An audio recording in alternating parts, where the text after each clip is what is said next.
Yang waras tidak boleh mengalah terhadap mereka para pencoleng agama yang menjadikan agama sebagai alat politik. Assalamualaikum warahmatullahi wabarakatuh. Om Swastiastu, Namo Buddhaya, salam kebajikan. Kembali bersama 9.0 TV dari Buta Pandita Lopi Kabupaten Bulukumba. Kali ini kita masih di atas kendaraan.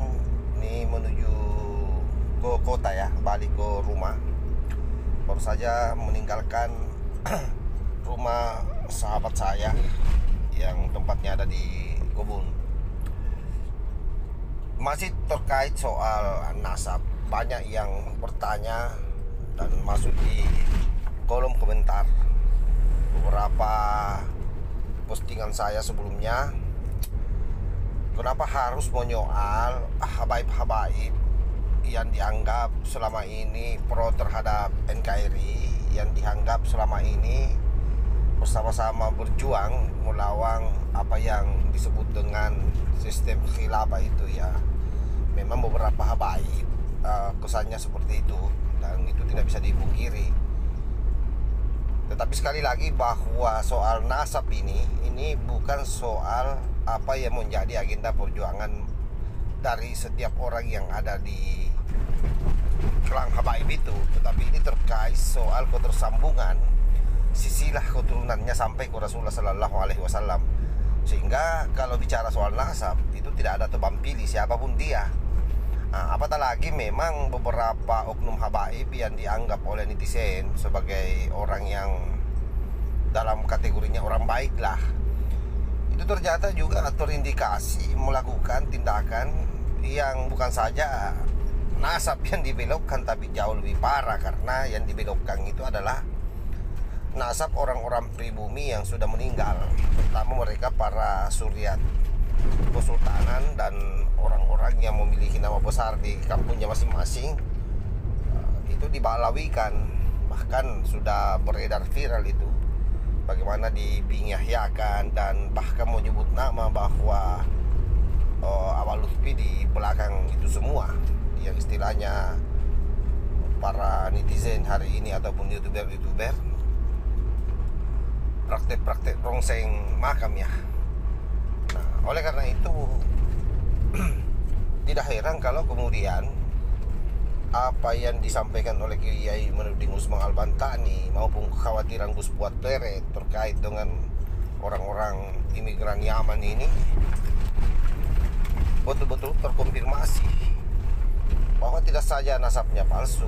Selain daripada itu, memang mereka berupaya memalsukan sejarah-sejarah yang ada di Indonesia, lalu berpura-pura, bagi saya ya, itu kepura-puraan, seolah-olah menghargai pahlawan kita, tapi membelokkan nasabnya. Itu kan perilaku barbar yang tidak beradab menurut saya. Nah, apapun motifnya itu semua, saya kira memang harus diluruskan dan tidak boleh kemudian kita ini membeda-bedakan dari siapapun yang menjadi pelaku dalam konteks pemalsuan tersebut. Tetapi dalam konteks nasab ini ya lebih parah lagi, karena tentu semua kena, termasuk Habib-Habib yang kita kenal pro NKRI, tetapi memalsukan nasab makam-makam pahlawan yang sudah meninggal. Nah, itu kan satu perilaku tersendiri yang menurut saya juga tidak bisa ditoleransi. Jadi kadang-kadang memang orang Indonesia itu begitu gampang mengakui orang ya. Itulah kultur kita. Kalau ada orang yang kelihatan baik, kelihatan tutur bicaranya sombong, ya pintarlah menyesuaikan diri secara kultur. Ya kadang-kadang kita gampang mengakuinya sebagai orang yang baik, dan apapun yang dilakukan berusaha ditutupi dengan membuat rasionalisasi terhadap apa yang menjadi perilaku buruk mereka. Tak heran kemudian banyak juga pribumi yang justru menjadi lawan bagi tesis Kiai Imad, dan yang awalnya sama-sama berjuang Kiai Imad. Tetapi saya garis bawahi sekali lagi bahwa apa yang menjadi hasil penelitian Kiai Imad itu sebuah keilmuan yang memang tidak memerlukan orang banyak sebenarnya. Kiai Imad sendiri pun dengan keilmuannya yang ada saya kira tetap kebenarannya akan muncul ke permukaan tanpa ada dukungan dari siapapun. Jadi posisi kita ini semua sebagai posisi yang hanya membantu percepatan perluasan informasi ini sampai ke masyarakat. Tapi bahwa dia menambah substansi dari apa yang menjadi hasil penelitian Kiai Imad, tentu tidak, karena basisnya basis pengetahuan, basisnya basis data, yang itu semua hanya Kiai Imad yang memiliki. Yang lain hanya mensupport, sekali lagi memberikan informasi ke khalayak bahwa kelang habaib atau kelompok lawi rungkat nasabnya. Nah, anehnya di tengah-tengah perdebatan soal nasabnya yang rungkat, mereka tidak berupaya untuk bagaimana meluruskan nasab tersebut, malah membuat perimeter yang mirip, menganggap Kiai Imad membenci Suriat Rasulullah. Kan ini yang tidak bagus sebenarnya.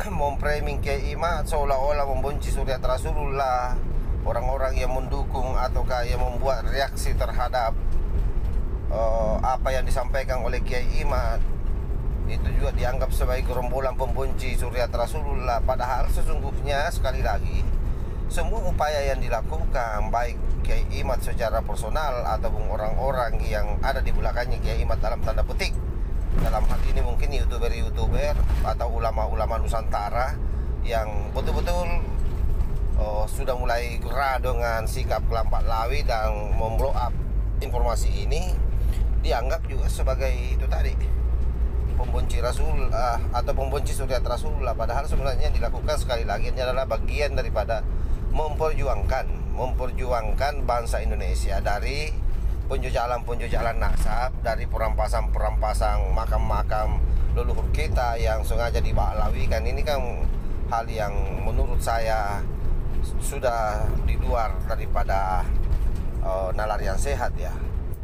Kenapa begitu? Karena secara teori sesungguhnya kalau orang sudah mencaplok nama-nama makam orang-orang yang menjadi tokoh di kampung itu, sama saja itu penaklukan wilayah.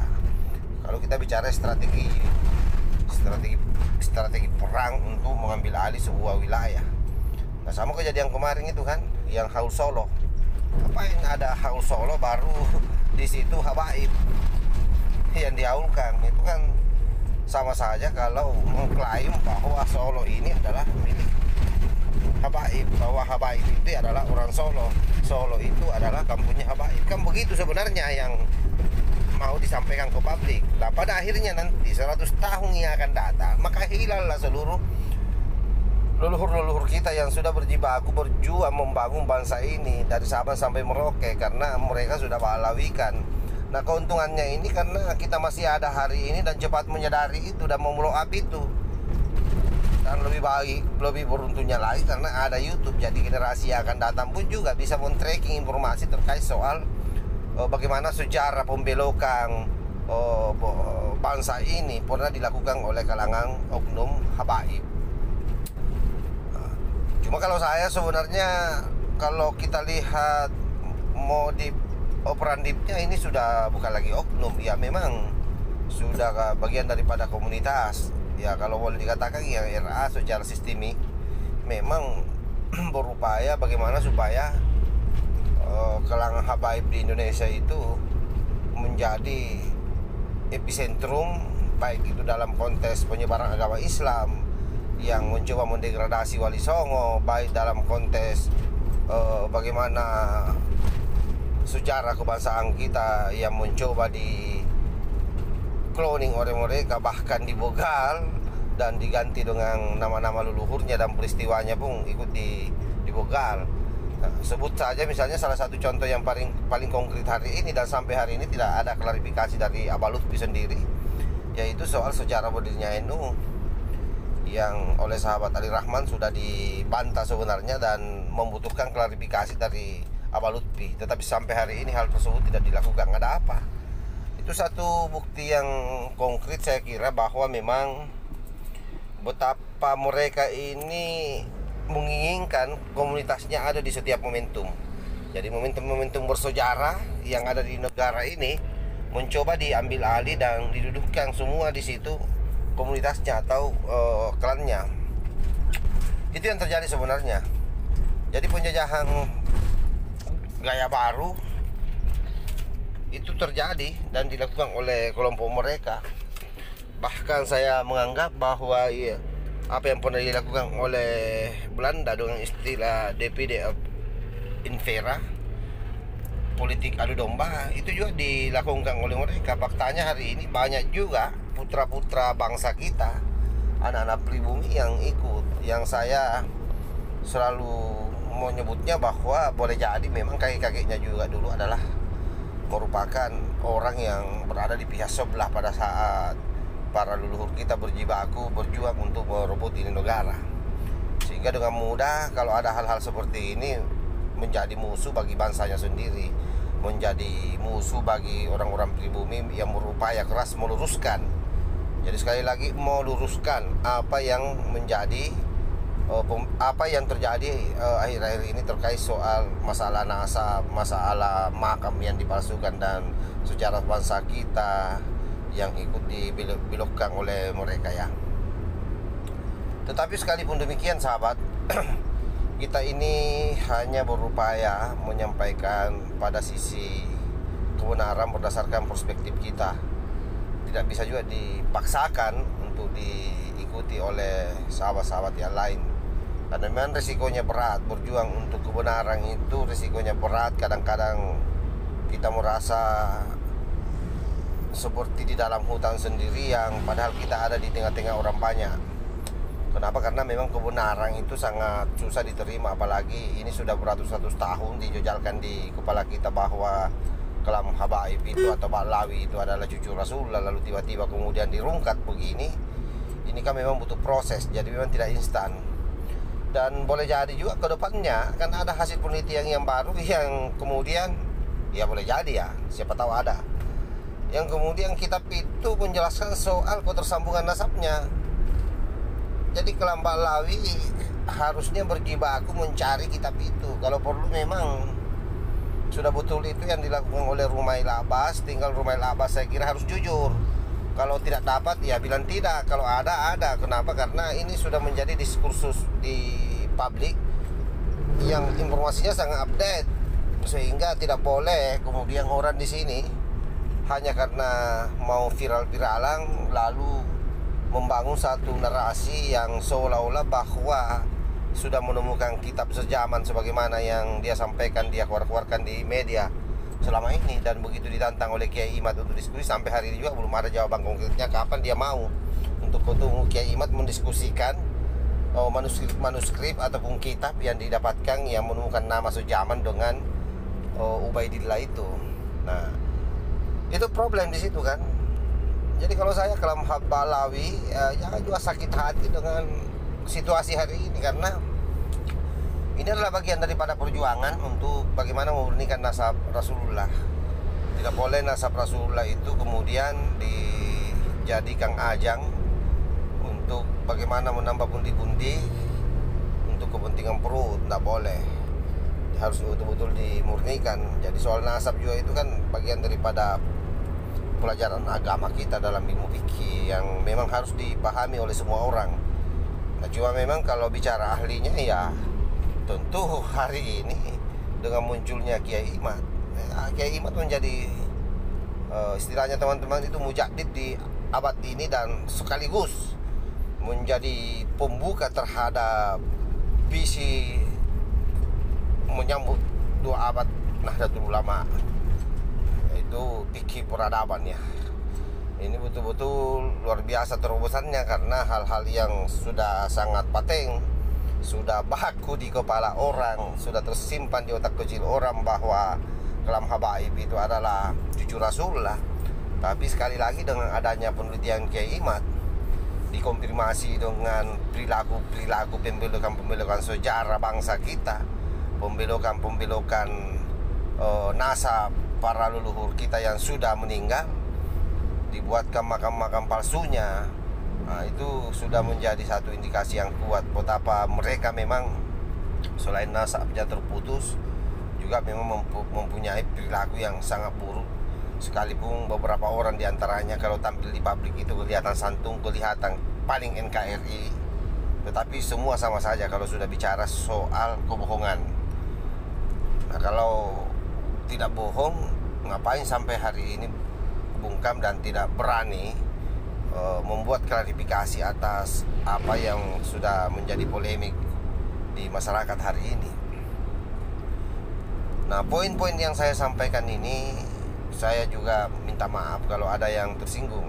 Karena kita bicara fakta, saya sesungguhnya sangat berat. Kenapa saya bilang sangat berat menyampaikan ini? Pertama, posisi saya sebagai anak muda NU yang masih terikat di struktur, salah satu badan otonom di NU ya, bahkan yang badan otonom yang paling geliat lah kalau di NU, yaitu Gerakan Pemuda Ansor. Artinya kalau bicara soal hubungan ke ulama, ke habaib, ya tentu kita punya hubungan sangat baik. Tapi kan kita mampu memisahkan mana yang sifatnya lembaga, mana yang sifatnya pribadi. Bahwa apa yang menjadi diskursus hari ini soal nasab, tentu pribadi saya sebagai kader muda Nahdlatul Ulama wajib memberikan penegasan informasi yang luas terhadap masyarakat. Oleh karena itu, beban yang ada dalam diri saya kalau bicara soal nasib kelam Ba'lawi ini, itu sebenarnya sangat berat sahabat, dibandingkan sahabat-sahabat yang lain yang tidak memiliki ketersinggungan langsung dengan mereka para habaib-habaib maupun kalangan ulama ya, yang membela kelam habaib hari ini, kelam Ba'lawi hari ini. Nah, itu yang saya alami. Tapi saya tidak peduli. Saya tidak peduli dengan itu semua, karena sekali lagi ini bicara soal kebenaran, ini bicara soal bagaimana memurnikan nasab Rasulullah, ini berbicara soal bagaimana bangsa kita ini kita lindungi dari pembegalan-pembegalan yang coba dilakukan oleh antek-antek Belanda di masa lalu yang hari ini masih bercokol di Indonesia. Ya, tentu sebagai anak bangsa, sebagai patriot, harus berupaya menjadi benteng atau perisai bagi hancurnya negara kesatuan Republik Indonesia dan hancurnya umat Islam. Karena sebagai Ansor Banser, dalam diri saya tak bisa dipisahkan bahwa di dalam diri saya ada darah Ansor yang mengalir. Itu tidak bisa dipungkiri sahabat ya. Dan wajarlah kalau misalnya hari ini kemudian ada juga dari kalangan sahabat-sahabat yang tidak sepakat dengan apa yang saya lakoni ini ya, tapi saya senyumin saja. Ya mungkin saja karena mereka tidak punya keberanian. Karena ini memang sangat sensitif ya, terutama kita di kalangan internal NU. Karena selama ini juga yang menghargai kelang Ba'lawi itu sebagai cucu Rasulullah, kan doktrin-doktrin itu sudah lama di NU memang. Bahkan yang memperjuangkan nasib kelang Ba'lawi pertama kali di Indonesia itu supaya dia diakui sebagai warga negara adalah orang NU. Kita dalam sejarah sudah pahami betul itu, bagaimana Kiai Hasyim Asy'ari memandat Kiai Wahab Hasbullah untuk bertemu Soekarno dan memperjuangkan hal tersebut supaya mereka dijadikan sebagai warga negara Indonesia. Nah, karena itulah makanya kita juga sangat kecewa ketika orang-orang ini atau oknum-oknum ini menghujat ulama NU, menjelek-jelekkan NU. Bahkan Kiai Hasyim Asy'ari pun ada salah seorang oknum kelam Ba'lawi itu betul-betul menghina sehina-hinanya Kiai Hasyim Asy'ari. Itu kan sangat biadab dan kurang ajar ya. Termasuk saya kira bagaimana Rizik Syihab waktu itu pernah menghina Gus Dur, yang mengatakan bahwa Gus Dur itu tidak saja buta matanya tapi juga buta hatinya. Ya banyaklah dari kalangan mereka, bagaimana seorang kelam habaib yang juga pernah menghina Bapak Wakil Presiden kita, bagaimana mereka mengatai Pak Jokowi, Jokodo. Saya kira ini bukan lagi hal yang harus kita sembunyikan hari ini, semua harus kita blow up. Dan yang paling penting bahwa apapun yang kita lakukan hari ini semua untuk kepentingan bangsa kita, bukan untuk yang lain-lain. Nah, bukan apa-apa sahabat, Masalahnya 100 tahun kemudian, kalau sejarah ini atau informasi-informasi terkait soal pengkaburan sejarah dan nasab-nasab palsu dan makam palsu ini kita tidak blow up ke permukaan, jangan sampai 100 tahun kemudian generasi kita betul-betul meyakini apa yang dijojalkan oleh kalangan habaib hari ini. Itu bahayanya di situ. Jadi jangan dianggap sepele ini. Jangan sampai kemudian jati diri bangsa kita hilang. Tetap Indonesia namanya, tapi isinya sudah bukan, tradisinya sudah bukan, kulturnya sudah bukan, karena sudah diganti oleh orang yang hanya datang sesungguhnya di Indonesia untuk memperjuangkan perutnya, lalu kemudian kerjasama dengan Belanda menjadi antek Belanda kala itu, lalu hari ini menjadi penguasa, dan itu sangat berbahaya. Kenapa berbahaya? Karena tentu praktek-praktek untuk mendoktrin masyarakat jauh lebih halus dan tidak frontal, sehingga masyarakat Indonesia dengan kultur ketimuran yang begitu kental dengan mudah mereka terima.